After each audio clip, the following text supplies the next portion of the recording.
అదే ఇమ్రాన్ ఖాన్ యువ సామ్రాట్ కూడా కాల్ చేశాడు. సో అది రికార్డ్ చేయించే ప్రయత్నాలు కూడా చేశాడు. సో ఒక్కసారి కాల్ లిస్ట్ బావాళ్ళు ఒకటి టెలికాస్ట్ చేస్తూ ఉన్నారు. So Harsha Sai call, yeah యువ సామ్రాట్కి వచ్చిన కాలా ఇది? యువ సామ్రాట్కి వచ్చిన కాలా ఇది? హలో, ఆడియో కాల్ అంటే హర్ష సాయి డైరెక్ట్గా కాల్ చేశాడు. అది ఇన్స్టా కాల్ అనుకుంటున్నది కదా, ఇన్స్టా నుంచి కాల్ చేయొచ్చు కదా, కాల్ చేసినట్టున్నాడు. హర్ష సాయి డైరెక్ట్గా బ్లూ టిక్ ఉంది, హర్ష సాయి అఫీషియల్ అకౌంట్ అది. ఆ అకౌంట్ నుంచి కాల్ వచ్చింది, బహుశా యువ సామ్రాట్కి అనుకుంటాను.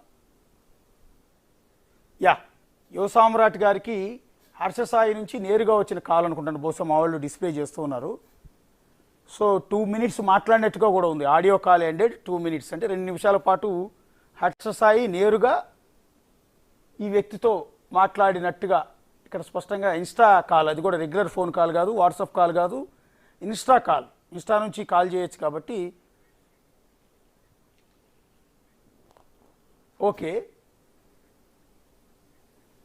Okay okay. సో ఇది ఒకసారి డీటెయిల్స్ అన్నీ కూడా తీసుకుందాం. నాన్వేష్ యూట్యూబర్ నాన్వేష్ కాల్ చేశాడు అనేది మా వాళ్ళు ఇస్తున్న సమాచారం. ఒకసారి పూర్తి సమాచారం తీసుకుని ఎందుకు కాల్ చేశాడు ఏంటనేది ఒకసారి చెక్ చేద్దాం. ఒకసారి నాగూర్బాబు గారు, అల్టిమేట్గా ఇప్పుడు యువ సామ్రాట్ కూడా మాట్లాడారు. సో వైజాగ్ సిపి ఆల్రెడీ గతంలో దిశ యాప్ ప్రమోటర్గా, బ్రాండ్ అంబాసిడర్గా ఉన్న అతను ఆ పోలీస్ కమిషనరే రద్దు చేశారండి. యాక్చువల్లీ ఇప్పుడు వచ్చిన కమిషనర్ అదిని ఒప్పందాన్ని రద్దు చేశారనుకున్నాం, కానీ ఆ ఎంఓయూని పాత కమిషనరే తప్పు జరుగుతోంది, ఒక తప్పుడు వ్యక్తితో మనం దిశ యాప్ని ప్రమోట్ చేయడం కరెక్ట్ కాదని రవిశంకర్ అయ్యనార్ గారు ఆ ఒప్పందాన్ని రద్దు చేసుకున్నారంట. ఎస్, ఇంకొక చిన్న విషయం మీకు చెప్పాలి. అసలు వీళ్ళు నా దగ్గరికి ఎలా రీచ్ అయ్యారనేది కూడా మీకు తెలియపరచాల్సిన నెసెసిటీ ఉంది. ఓకే, యువ సామ్రాట్ గారిని బెట్టింగ్ యాప్స్ మీద పోరాడుతున్న సమయంలో ఇమ్రాన్ అని ఇప్పుడు ఈ కాంట్రవర్సీ అంతా ఇమ్రాన్ చుట్టూ తిరుగుతుంది కదా.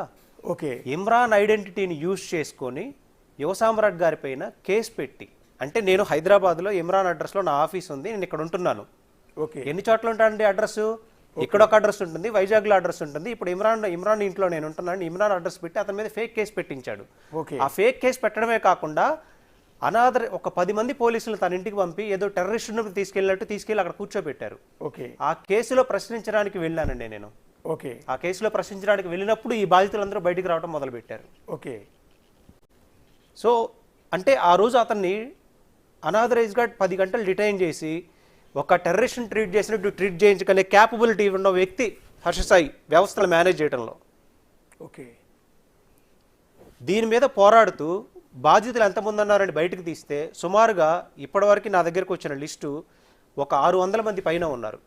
600 మంది అమ్మాయిలు బెట్టింగ్లో నష్టపోయిన వాళ్ళు. ఓకే, దీని మీద హైకోర్టులో పిల్లేసి పోరాడుతున్న సమయంలో, పిల్లైపోయే సమయంలో వీళ్ళు వచ్చారనమాట. మేము కూడా వీళ్ళ ద్వారా బాధితులు అయి ఉన్నాము, ఇట్లా నష్టపోయి ఉన్నాము, వీళ్ళు ఇట్లా ఇతని అరాచకాలు ఇలా ఉన్నాయని వచ్చారు.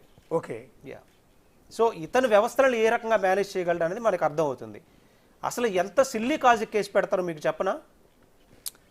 వైజాగ్లో ఇప్పుడు ఆ పింకీ అనే ఎవరైతే ఉన్నారో, పింకీ అనే అమ్మాయి ఇతనికి గర్ల్ ఫ్రెండ్, మీరు ఫొటోస్ కూడా ఉంటాయి అనమాట, అంటే ఫ్రెండ్స్. ఓకే, ఎలా కేసు పెట్టిస్తాడంటే ఒక పబ్లిక్ మీడియాలో తనది ఆమె కూడా ఇన్స్టాగ్రామ్ ఇన్ఫ్లుయెన్సరు, ఎలా కేసు పెట్టిస్తాడంటే ఆ అమ్మాయిని యూజ్ చేసి ఇతను ఒక వీడియో చేశాడు. ఎవరు? యువ సామ్రాట్ గారు ఏమని చేశాడు?